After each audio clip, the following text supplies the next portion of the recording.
आज एक बहुत अच्छा केस मिला है जो हमारी फील्ड से रिलेटेड है। ये एक सामने 2 साल की बढ़िया देख रहे हैं जो लेटी हुई है और ये अभी जब मैं इसकी रिकॉर्डिंग शुरू किया हूँ तब तो इसमें काफ़ी कंट्रोल आ गया है। ये चारों पैर जो है पटक रही थी, सर्कलिंग मूवमेंट हो रहा था। देखिए इसकी नस में हमने आईवी लगाने की कोशिश किया लेकिन वहाँ पर चूँकि इतना एग्रेसिव हो रही थी मतलब चारों पैर बिल्कुल चलाए तो वहाँ पे जैसे हमने लगा भी दिया इसके नस में तो फिर तुरंत ही स्वेलिंग आ गई क्योंकि इसने तुरंत हाथ ये पैर चला रही थी तो उसकी वजह से वहाँ से लग ही नहीं पा रहा था। मतलब इतना तेज़ एग्रेसिव हो रही थी। तो इसको हमने क्या किया, फिर हमने इसके इंजेक्शन देने के बाद फिर इसको हमने जो इसकी ईयर वेन में हमने विगो डाल दिया है और वो 16 नंबर का विगो है। इससे हम एक तरह से फ्लू थेरेपी कर रहे हैं। ये केस है इंसेक्टिसाइड पॉइजनिंग का और इंसेक्टिसाइड पॉइजनिंग में भी ऑर्गेनोफॉस्फेट इंसेक्टिसाइड की ये पॉइजनिंग है। एक्चुअली इनके घर में ये माता जी ने क्या किया है, इनके घर में एक इंसेक्टिसाइड प्रोफिनोफॉस साइपरमेथ्रिन नाम से लिक्विड रखा था। तो इसको वही एक्टोपैरासाइट ज़्यादा थे तो उन्होंने पूरा लिक्विड लगा दिया और उसके बाद भी इनके घर में एक और पाउडर रखा था जो उसका जो कंपोनेंट था वो पैराथियन था। उसमें भी मैंने देखा था, उसको मैं फोकस नहीं कर पाया जल्दबाजी चक्कर में। तो वो उस मतलब लिक्विड लगाया इसको, उसके ऊपर उस पाउडर को भी लगा दिया। अब ये आप समझिए कि ये जो प्रोफेनोफॉस कंपाउंड जो है ये एक तरह से डायरेक्ट एक्टिंग ओपीआई है और जो इन्होंने इसमें पाउडर फॉर्म में लगाया है पैराथियन, ये इनडायरेक्टली एक्टिंग ऑर्गेनोफॉस्फेट इंसेक्टिसाइड है। तो अच्छा, ये एक तरह से कॉन्टैक्ट पॉइजन का भी काम करता है। अगर इन्होंने यही ढंग से लगा दिया होता तो भी ऐसे ही सिम्टम आते। तो इसमें जो मुझे टेम्परेचर मैंने चेक किया, टेम्परेचर इसका कम है, मतलब करीब मुझे लग रहा था 99 पॉइंट कुछ समथिंग आ रहा था। और चूँकि इन्होंने ये अच्छी बात थी कि मेरे सामने दोनों मुझे पता लग गया कि इसमें कौन सी पॉइजनिंग है। कभी कभी क्या होता है कि आप लक्षण के आधार पे स्पष्ट नहीं कर मिलता है कि किस चीज़ की पॉइजनिंग है, तो वहाँ पे फिर आप एनिमल को बचा नहीं पाएंगे। लेकिन यहाँ पर फील्ड कंडीशन में इन्होंने चूँकि हमको बताया कि दिखा भी दिया कि ये हमने इसमें इनके ऊपर लगाया है और इतना समय हुआ है, तो फिर हमने तुरंत ही इसमें अपना मेडिसिन स्टार्ट कर दिया। अब इसको समझने के लिए थोड़ा आपको ऑर्गेनोफॉस्फेट जो कंपाउंड है उनकी मैकेनिज़्म आपको समझनी पड़ेगी। जो डायरेक्ट एक्टिंग ओपीआईज़ होते हैं उसमें क्या करते हैं, वो इसलिए डायरेक्ट कहते हैं कि उससे सीधे ही कोलिनिस्टेज एंजाइम को इनहिबिट कर देते हैं।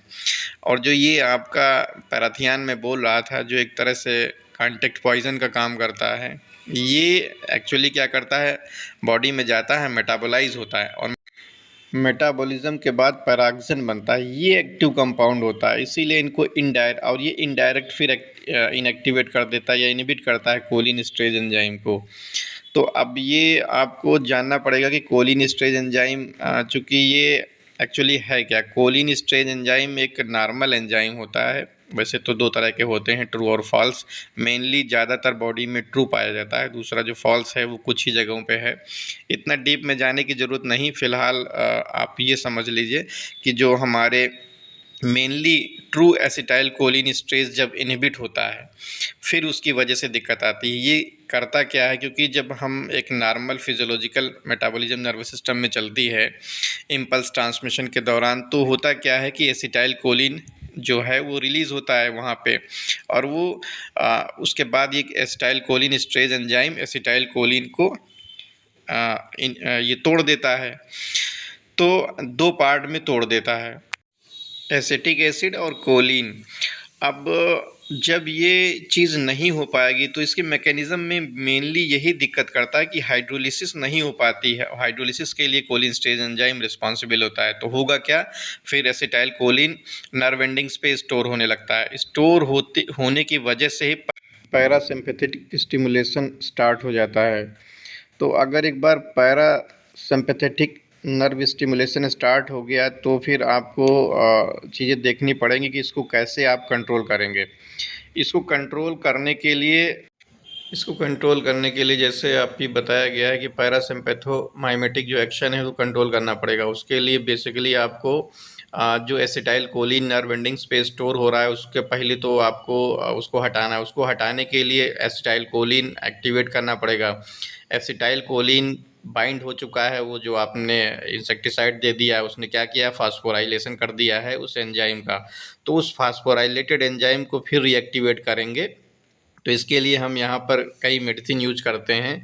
तो यहाँ पे डाइएसिटाइल मोनोऑक्साइम आता है, 2-प्रालिडाक्सिम आते हैं, बहुत सारे ये रीएक्टिवेटर्स का काम करते हैं। रीएक्टिवेटर्स का मतलब ये है कि जैसे फास्फोरस ग्रुप का ये इसने फास्फोराइलेशन कर दिया इस इंसेक्टिसाइड ने एसिटाइल कोलिन एस्टरेज का, तो वो क्या करेगा, उस एंजाइम को फिर से फास्फोराइलेशन को हटा देगा और रीएक्टिवेट करेगा। तो एसिटाइल कोलिन फिर से रीजनरेट हो जाता है। दूसरा, एक तो ये मेन एक्शन इसका जो मेन मेडिसिन है, जो ड्रग ऑफ ट्रीटमेंट है इस इंसेक्टिसाइड पॉइजनिंग की, तो मेन जो ड्रग ऑफ चॉइस है या एंटीडोट कह सकते हैं वो डैम और 2-पैम है। बहुत सारी और भी हैं लेकिन हमें यहाँ जनरली मार्केट में पैम अवेलेबल हो जाता है, ह्यूमन के केस में अवेलेबल रहता है, तो उसको हम लोग यूज़ कर लेते हैं और बहुत अच्छा वर्क करता है।